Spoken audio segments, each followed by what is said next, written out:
இடமுருக்கு அவல் பொறி அஞ்சரப்பெட்டை வடபழனியில் இருக்க ஸ்ரீ பிருந்தாவன் வெஜிடேரியன் ஹோட்டலுக்குள்ள இப்ப நாம வந்தாச்சு. இந்த ஹோட்டலோட மேனேஜரை மீட் பண்ணி இந்த ஹோட்டலை பத்தி நிறைய விஷயங்கள் நாம கேட்டு தெரிஞ்சுக்க போறோம். வணக்கம் சார். வணக்கம். என் பேர் ராஜ்குமார். ஜி தமிழ் அஞ்சரை பெட்டி நிகழ்ச்சிக்காக வந்திருக்கோம். உங்க பேர் சொல்லுங்க சார். என் பேர் உலகநாதன். பிருந்தாவன் குரூப்பில் நான் மேனேஜரா பண்ணிக்கிறேன். எவ்வளவு வருஷமா இங்க மேனேஜரா ஒர்க் பண்ணிட்டு இருக்கீங்க? மேனேஜரை விட என்னுடைய உரிமையாளர் என்னுடைய நண்பருங்கிறதுனால அவருடைய தொழில் வளர்வதற்கு என்னுடைய அனைத்து உதவியும் செஞ்சுருக்கேன். இப்ப ஆரம்பத்துல இருந்து பிருந்தாவன்ல இருக்கீங்க. ஓகே, நீங்களும் ஓனரும் நட்பு அப்படின்னீங்களா, அதை பத்தி கொஞ்சம் சொல்லுங்க. 28 வருடங்களுக்கு முன்னால ஆத்தூர்ல ஒரு சிறு அளவுல ஹோட்டல் ஆரம்பிச்சாரு. உரிமையாளர் பேர் வந்து மணி. அதை படிப்படியா வளர்ச்சி அடைந்து தூத்துக்குடி, சென்னையில 3 கிளைகள் ஆரம்பிச்சிருக்காரு. சென்னையில ஃபர்ஸ்ட் பிரான்ச் எது? பாரிமனை ஈவினிங் பஜார். ஓகே, அங்கதான் ஃபர்ஸ்ட் ஓபன் பண்ணாங்க. அதுக்கப்புறம் கோடம்பாக்கம், வடபழனி, தாம்பரம், சானிட்டோரி. தூத்துக்குடியில இருந்து திருச்செந்தூர் போற வழியில இருக்க ஒரு அழகான ஊர் தாங்க ஆத்தூர். கிட்டத்தட்ட பாத்தீங்கன்னா ஒரு 100 கடை தான் இருக்கும். அங்க ஒரு கடை அமைச்சு படிப்படியா வளர்ந்து இன்னைக்கு சென்னையில 3 பிரான்ச் வச்சிருக்காங்க. அப்படின்னா அதுக்கு திரு மணி அவர்களோட கடின உழைப்பு மட்டும் இல்ல, இந்த மாதிரி நம்பிக்கைக்குரிய நண்பர்களும் காரணம் அப்படின்னு தான் சொல்லணும். சரி சார், இப்ப சென்னையில இருக்கிற 3 பிரான்ச்சும் நீங்க தான் பாத்துக்கிறீங்களா? 3 பிரான்ச் நானும் என்னுடைய நண்பர் திரு ஆண்டோ பிரைமர். நீங்க 2 பேரும் சேர்ந்து மாத்தி இந்த 3 பிரான்ச்சையும் பாத்துக்கிறீங்க. என்னென்ன உணவு வகைகள், புது உணவு வகைகள் என்னெல்லாம் தேவையோ அது, வேலையாட்கள் யாரெல்லாம் தேவை, குவாலிட்டி வைஸ் எல்லா இதையும் நாங்க அவங்க மணியண்ணன் சொல்ற ஆள அட்வைஸை கேட்டு அதை நாங்க ஃபாலோ. சூப்பர். சரி, இந்த பிரான்ச் எப்ப ஆரம்பிச்சது சார்? 2007. ஓகே, 2007ல ஆரம்பிச்சதுக்கு அப்புறம் என்ன மாதிரியான இதோட வளர்ச்சிக்கெல்லாம் நீங்க யூஸ்ஃபுல்லா இருந்திருக்கீங்க? இதுக்கு முருகர் கோயில் பக்கத்துல இருக்கு, அதனால கல்யாணம் முடிஞ்சவங்க எல்லாம் சாப்பிடறதுக்கு வருவாங்க. முதல்ல ஆர்டர் எடுத்துக்குவீங்க? ஆமா, ஆர்டர் எடுத்துப்போம். சரி, எவ்வளவு சீட்டிங் கெபாசிட்டி இருக்கு இந்த பிருந்தாவன்? 37. சரி, ஆர்டர் எப்படி எடுக்கிறீங்க? எவ்வளவு நாளைக்கு முன்னாடி உங்களுக்கு ஆர்டர் கொடுக்கணும்? என்ன மாதிரியான ஃபுட் எல்லாம் ஆர்டர் எடுக்கிறீங்க? 2 நாளைக்கு முன்னாடி ஆர்டர் கொடுத்தாலே நாங்க எல்லா வகையான வெஜிடேரியன் ஃபுட்ஸ் நாங்க சப்ளை பண்றோம். ஓகே, திடீர்னு ஒரு 2 டேஸ் முன்னாடி அர்ஜென்ட்டா கல்யாணம் ஃபிக்ஸ் பண்ணிட்டாங்கன்னு கூட பரவாயில்ல, பிருந்தாவனுக்கு ஆர்டர் கொடுத்துடலாம். நிச்சயமா அவங்க மகிழ்ச்சி அடைகிற அளவுக்கு எங்களுடைய உணவு வகைகள் எல்லாமே இருக்கும். சரி சார், கல்யாண சீசன்னா நிறைய கூட்டம் வருமே, எப்படி சமாளிப்பீங்க? கல்யாண சீசன் கூட்டம் இங்க வராது, அவங்க இடத்துக்கே நாங்க தேடி போய் அங்க சமையல் செஞ்சு, எத்தனை பேருக்கு கேட்டாலும் அங்கேயே நாங்க சமையல் செஞ்சு அவங்களுக்கு வேண்டியது எல்லாமே நாங்க பண்ணுவோம்.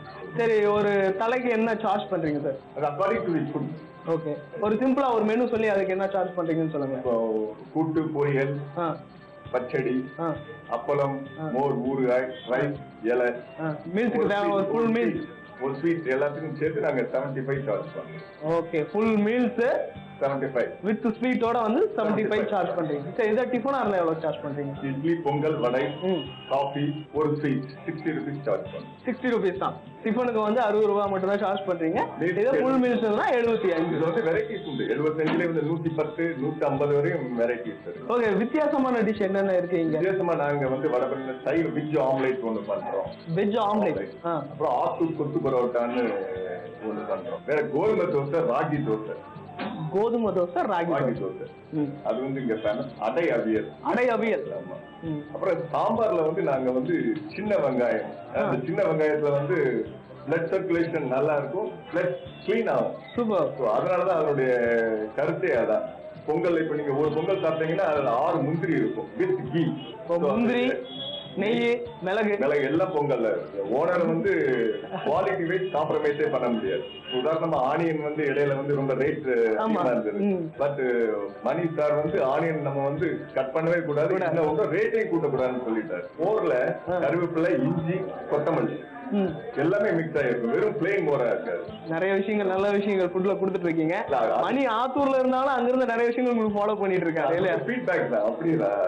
ஹோட்டல் இண்டஸ்ட்ரி ஆரம்பிச்சு நல்லா காசு சம்பாதிக்கணும் அப்படிங்கிற குறிக்கோளோட நிறைய பேர் இருந்தாலும் அதுக்கு எதிர்மாறா ஒரு சில பேர் தாங்க ஒரு நல்ல ஹோட்டலா ஆரம்பிக்கணும், சின்ன ஹோட்டலா இருந்தாலும் பரவாயில்ல, கம்மியான விலையில சூப்பரான ஃபுட்டு கெஸ்ட்டுக்கு கொடுக்கணும் அப்படிங்கிற அபிப்பிராயத்துல ஒரு சில பேர் தான் இருக்காங்க. மேனேஜர் சொன்னதுல இருந்து மணி அந்த வகையில சூப்பரா இந்த ஹோட்டலை ரன் பண்ணிட்டு இருக்காருன்னு தான் சொல்லணும் இல்லையா சார்?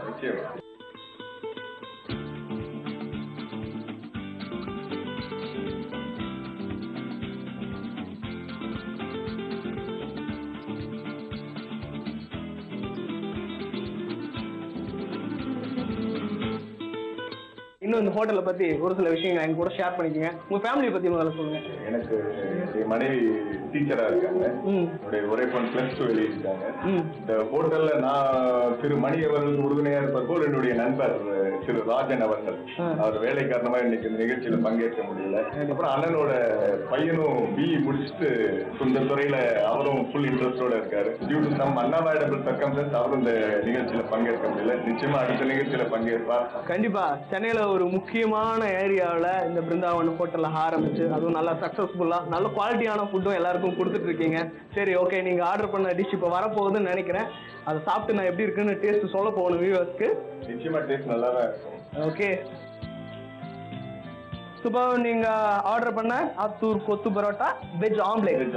சூப்பர். இது எப்படி ப்ரிப்பேர் பண்றாங்கன்னு நான் உங்ககிட்ட கேட்டதுக்கு செஃப் சொல்லுவாருன்னு சொல்லியிருந்தீங்க. செஃப் இப்ப கூட இருக்காரு. செஃப், இது எப்படி குக் பண்றீங்க சொல்லுங்க. பரோட்டா வந்து ஃபர்ஸ்ட் போட்டு வச்சுக்கணும். அதுக்கப்புறம் வெங்காயம், தக்காளி, நம்ம கருவேப்பிலை, இதெல்லாம் பெப்பர் தூள் இதெல்லாம் போட்டு வதக்கிட்டு அதுக்கப்புறம் பரோட்டாவை போட்டு நைஸா வெட்டிட்டு பரோட்டா போட்டு நம்ம மசாலா போட்டு பண்ணணும்னாக்க ஆத்தூர் கொத்து பரோட்டான்னு அதுதான் நம்ம கடையில் ஃபேமஸாகவே போயிட்டு இருக்குங்க. ஆத்தூர் கொத்து பரோட்டான்னு சொல்றீங்களா? அதுல என்ன ஸ்பெஷலா ஏதோ சேர்க்குறீங்களா? அதுல வந்து ஸ்பெஷலா சேர்க்கறது வந்து நாங்க வந்து சன்னா குருமா வந்து ரொம்ப ஃபேமஸா வைப்போம். அதுல வந்து சென்னா கலந்து வந்து நிறைய போட்டு ஆத்தூர் கொத்து பரோட்டான்னு போடுறது. அதுக்கு வந்து சைடிஷா வந்து சைவ ஆம்லேட். ஓகே, அதை எப்படி ப்ரிப்பேர் பண்றீங்க? அது வந்து அதாவது பைத்தம் பருப்பு வாங்கி நம்ம அரைச்சி வச்சுக்கலாம். தேவையான அளவு எவ்வளவுக்கு நம்ம நடக்குதோ அந்த அளவுக்கு நம்ம கலக்கிட்டு அதுக்குன்னு ஒரு அளவு இருக்கு. ஒரு கரண்டி இல்ல ஒரு கிளாஸ் அதுக்குன்னு ஒரு அளவு இருக்கு. அந்த அளவோட நாங்க போட்டு அதுக்கு நல்லா ஒயிட் பெப்பர் எல்லாம் போட்டு அதுக்கு வெங்காயம், பச்சை மிளகாய், கருவேப்பிலை இதெல்லாம் போட்டு நாங்க பண்ணி கொடுப்போம். வித்தியாசமா இருக்கு நீங்க சொல்றது. கண்டிப்பா உங்க டேஸ்ட் வித்தியாசமா இருக்கும்னு நினைக்கிறேன் செஃப். ஓகே, இந்த டிஷ் பத்தி சூப்பரா எக்ஸ்பிளைன் பண்ணி சொல்லியிருக்கீங்க. சாப்பிட்டு இந்த டிஷ் எப்படி இருக்குன்னு நான் சொல்ல போறேன். ஓகே, இப்போ ஃபர்ஸ்ட் ஆத்தூர் கொத்து பரோட்டா இது சூப்பரா கார்னிஷ் பண்ணி கொடுத்துருக்காங்க. ஒரு பச்சை மிளகாய் அழகா 2 ஸ்லைஸ் பண்ணி வச்சிருக்காங்க. அழகா தக்காளியை நல்லா ஒரு ஃப்ளவர் மாதிரி ரெடி பண்ணி அந்த ஃப்ளவருக்கு இலையா கருவேப்பிலையை வச்சிருக்காங்க. இது எல்லாத்தையும் கொஞ்சமா ஓரம் கட்டிட்டு இதோட டேஸ்ட் பார்த்துருவோம். ஆத்தூர் கொத்து பரோட்டா செஃப் இது எப்படி குக் பண்றாங்கன்னு ரொம்ப சூப்பரா சொன்னாரு. அவர் சொல்லும் போது இதோட டேஸ்ட் எப்படி இருக்கும் அப்படின்னு நான் அப்படியே கற்பனைக்கு போயிட்டேன். சாப்பிட்டு பார்த்துட்டு சொல்லிடுறேன். வா, ரொம்ப சூப்பராக இருக்குங்க. இதில் இருக்கிற பரோட்டாவாகட்டும், ஆனியன் ஆகட்டும், கேரட் ஆகட்டும், பீன்ஸ், பச்சை மிளகாய் எல்லாமே சூப்பராக மிக்ஸ் ஆகி சாப்பிடும்போது நல்ல ஃப்ளேவர் கிடைக்குது. இது கூட சென்னா குழம்பு ஆட் பண்ணியிருக்காங்க. அதோட டேஸ்ட் ரொம்ப சூப்பராக இருக்குது. அது மட்டும் இல்லாமல் சோம்பு, அது கார்னிஷ் பண்ணியிருக்க கொத்தமல்லி. வா, இந்த ஆம்லேட் ஒன்று இருக்குது, வெஜ் ஆம்லேட். அதை பற்றி உங்களுக்கு சொல்லி ஆகணும். அதுவும் எப்படி இருக்குன்னு டேஸ்ட் பண்ணிடலாம்.